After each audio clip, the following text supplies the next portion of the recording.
Balaam, the soothsayer of Aramaean ethnic extraction, gathered himself for one last go at prophesying over this people.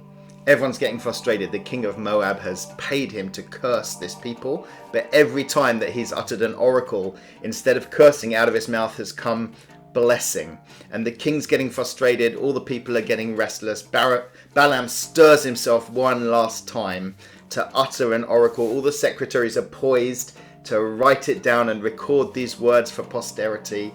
And out of his mouth comes this stunning prophecy, which we read in Numbers 24 and verse 17. I see him, but not now. I behold him, but not near.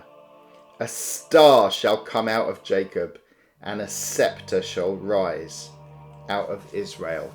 And so Balaam is seeing something, and he sees a star rising and then a scepter that's going to rule the nations.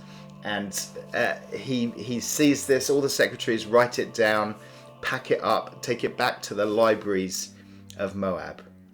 For generations, the wise men of the Arabian deserts would study these prophecies and wonder, when is this star going to rise, and when is this scepter, this ruler, going to come forth?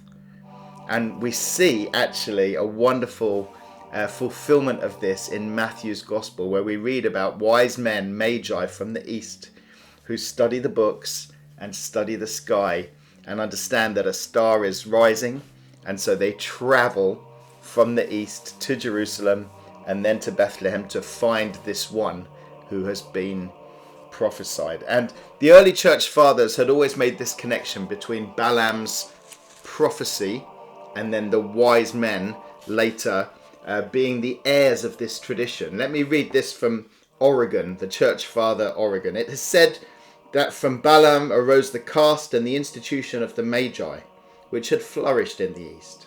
Consequently, when Jesus was born, they recognized the star and understood that the prophecy had come to fulfillment. And so you've got this stunning thing of an evil king, an enemy of God's people, employing a magus, a wise man, to curse God's people, but instead he blesses and he honors.